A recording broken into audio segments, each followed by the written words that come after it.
Muchas gracias por la invitación. Para mí es realmente un honor y un gran placer estar aquí con ustedes.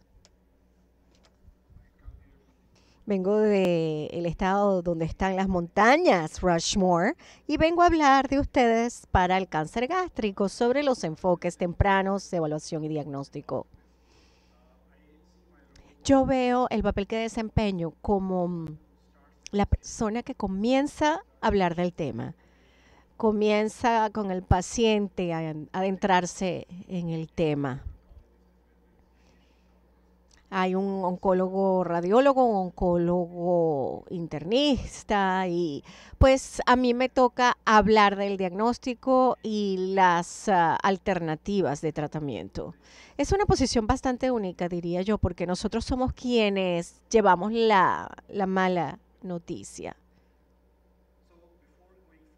Antes de abordar el tema, quisiera definir con ustedes el EGC, el cáncer gástrico early. Se define como el cáncer gástrico de las dos primeras etapas de la pared gástrica a pesar de la metástasis de la presencia de los nódulos linfáticos. 1962, el gastroenterólogo. Y la razón por especificar el cáncer temprano gástrico fue porque la supervivencia es un 90% según informes del Japón. Son 10, los cánceres gástricos registran el 10-12% de los cánceres y hay programas de evaluación para la detección temprana del cáncer gástrico.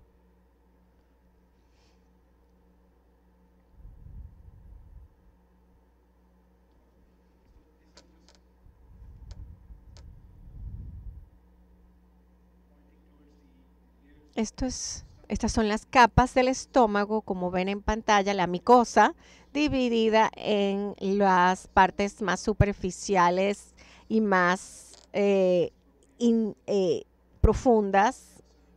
El cáncer gástrico temprano es una lesión T1 que se confina a la micosa y al tejido que la envuelve. Es una lesión T1 y una T1B si es la submicosa. Nuevamente, esos son los dos tumores involucrados y comprometidos, pero que no comprometen el músculo. El doctor Ajani habló de la supervivencia. Esta es una diapositiva obsoleta del 2010. La razón por la que yo escogí esta diapositiva es para mostrar que mientras más temprano se diagnostique el cáncer, mayor es la posibilidad de supervivencia.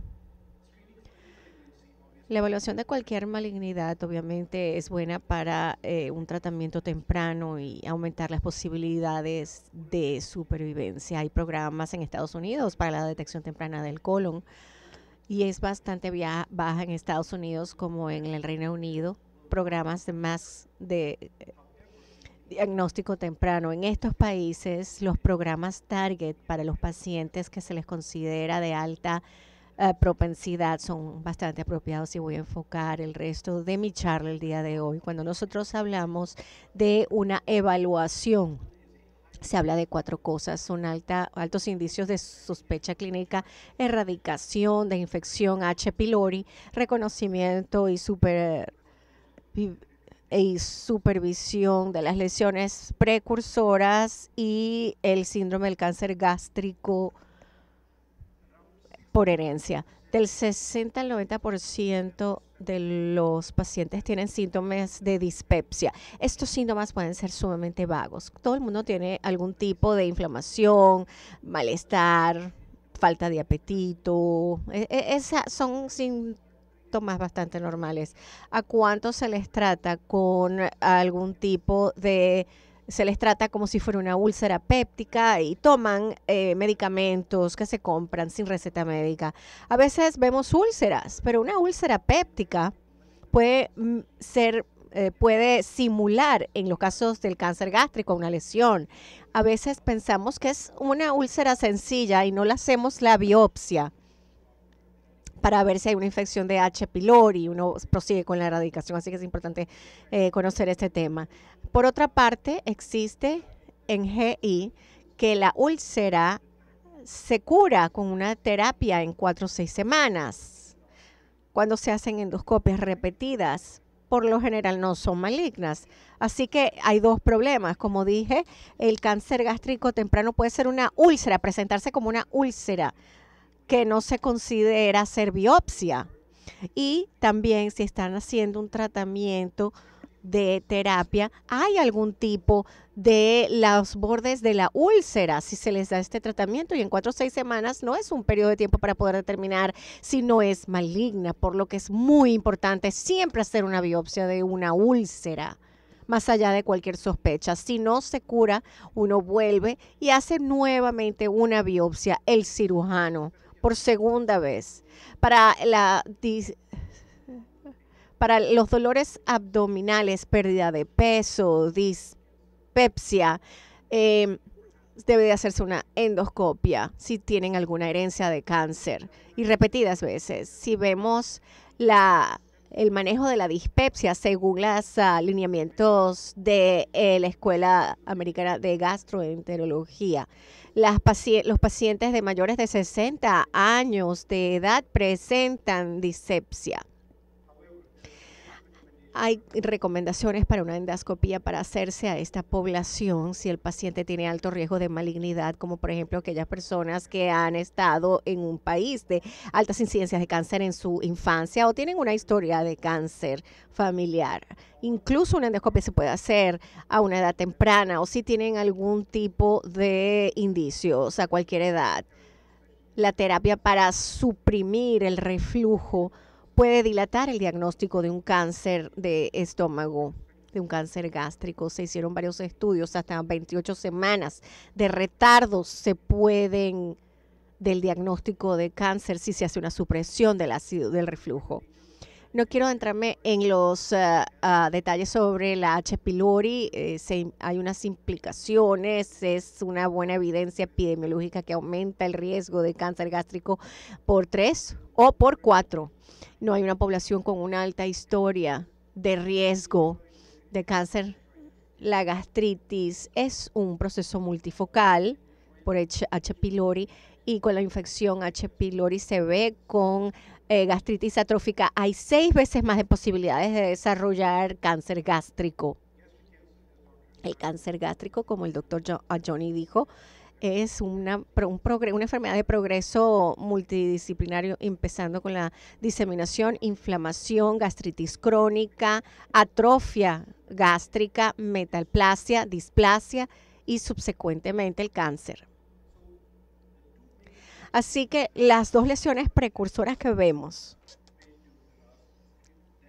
y que en las última década se ha estado tratando de investigar profundamente son la displasia y la metaplasia del estómago. Como yo le explico a mis pacientes, esa se trata de un precáncer.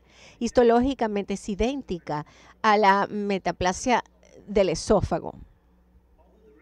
Aunque el riesgo de cáncer gástrico se aumenta con esta lesión también, el riesgo de cáncer es bastante bajo.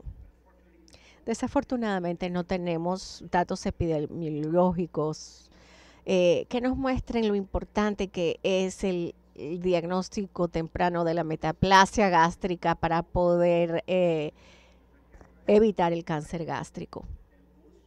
Los pacientes ciertamente tienen mayores riesgos de desarrollar cáncer. Y por ese motivo justamente es importante poder distinguir a aquellos pacientes que están desarrollando una displasia y metaplasia. Un examen endoscópico tiene un gran valor en cuanto al tema, y lo que observamos es que hay áreas de irregularidades mucosas que son más prominentes en estos pacientes. Es necesario tomarse su tiempo. Uno de mis profesores me decía que uno hace una endoscopía y uno se toma el tiempo. Hay que tomarse el tiempo, asegurarse de que no hay granularidad en la superficie. Muchas veces tomamos una biopsia del estómago pensando que es erotema y es gástrico. No sabemos. Así que uno tiene que volver a hacer nuevamente un mapeo. Se hacen varias áreas del estómago, una biopsia de varias áreas para ver si hay una evidencia de metaplasia o de displasia.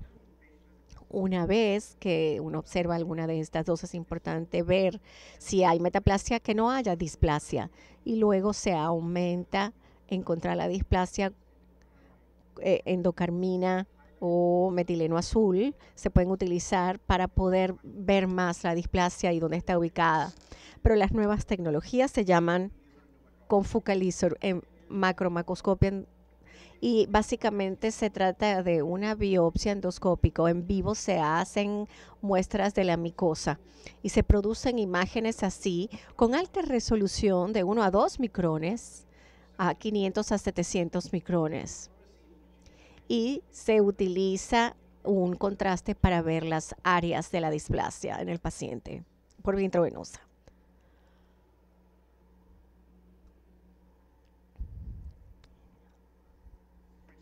Por ejemplo, aquí podemos observar una glándula normal del fondo del estómago y aquí hay células que no debemos de ver en esta área. Con este tipo de células se puede determinar que es una metaplasia intestinal en el estómago. Este paciente tiene que volver. Luego, cuidadosamente, podemos observar, como vemos en la diapositiva, la pérdida de coherencia y cohesividad con las glándulas.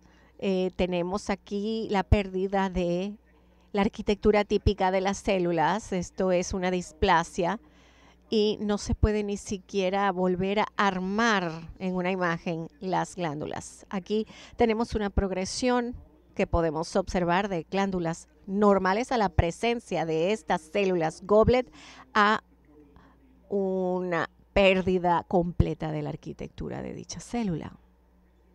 Brevemente hablé sobre los síntomas de cáncer gástrico hereditario.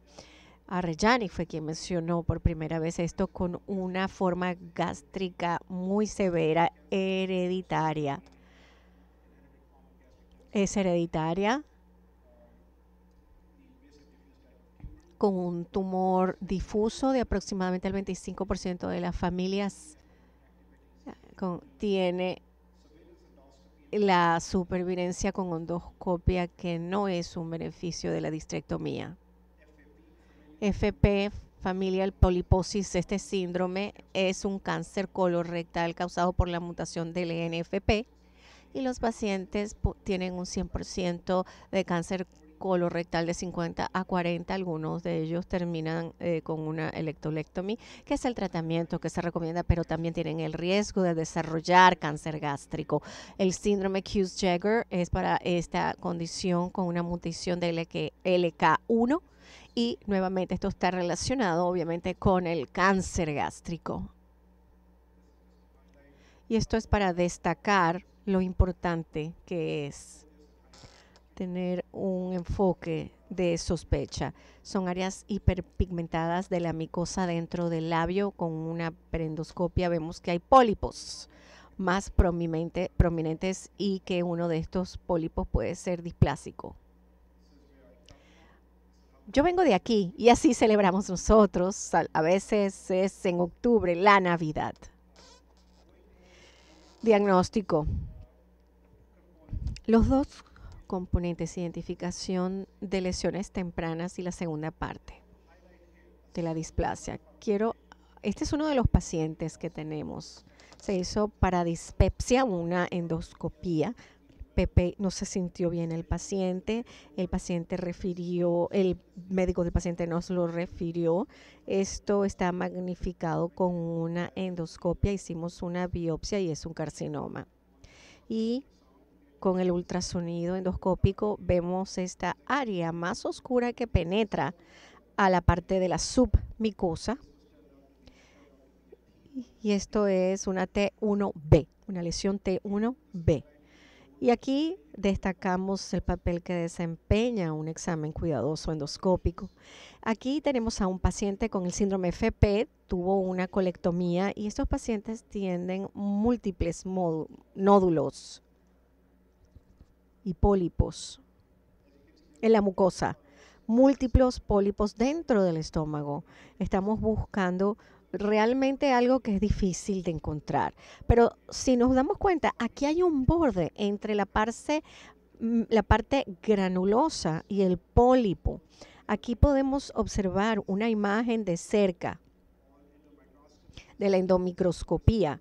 Esto corresponde a una glándula normal y aquí al lado vemos la desorganización de las células, el núcleo y cómo pierde la arquitectura de esa célula. Se hace displástica y tiene una resección endoscópica. Ese fue el final. Ultrasonido endoscópico es la otra modalidad importante para ese diagnóstico. Es el más confiable, el método disponible no quirúrgico que utilizamos para las etapas tempranas del diagnóstico de cáncer gástrico. Podemos descubrir de un 80-90% de las veces el cáncer. Hay sensibilidad, especificidad para la profundidad del tumor y para determinar si es un tumor temprano o no. Hay un 90% de oportunidades en poderlo diagnosticar. Si hay un compromiso de los nódulos linfáticos, el porcentaje es de 60-90%. Con el tratamiento endoscópico usamos la clasificación de cáncer temprano para submicosa o micosa en base a la detección de los cambios en el ultrasonido. Quería presentarles esto para el cáncer gástrico temprano. El EUS no es ideal, la endoscopia convencional. En Corea observaron la imagen endoscópica sin ultrasonido endoscópica, específicamente buscando un ultrasonido endoscópico y encontraron que hay mayor precisión con la endoscopia convencional, 63 y 73% respectivamente.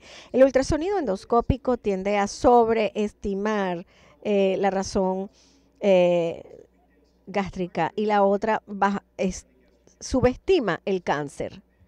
Por lo tanto, es necesario mantener y tomar esto siempre en cuenta. Es necesario hacer ambas pruebas como terapia adyuvante para tomar la decisión y luego hablar con los colegas oncólogos antes de la resección. A veces tenemos pacientes que se han hecho una endoscopia en otro lado y el plan ya está realizado de tratamiento, pero esto no está bien. Hay que discutir con amplitud multidisciplinariamente con muchos departamentos, oncología médica y oncología intervencionista, ambos aspectos. Tipo 1, tipo 2, la excavada. Tipo 2 se define como superficial, elevada, superficial, chata y superficialmente deprimida. Es el tipo 1 y tipo 2 que son son mejores con esta técnica microendoscópica. ¿Por qué el ultrasonido endoscópico no es confiable en el cáncer temprano? Como sabemos, la precisión disminuye de un 55 a un 70%. Si se combina con una ulceración, ¿por qué? Porque si hay una ulceración es fibrosis y esa fibrosis se puede presentar en un área oscura. Es fácil confundirla con una penetración tumoral que realmente es una fibrosis del tumor. Nuevamente este es un ejemplo y aquí podemos ver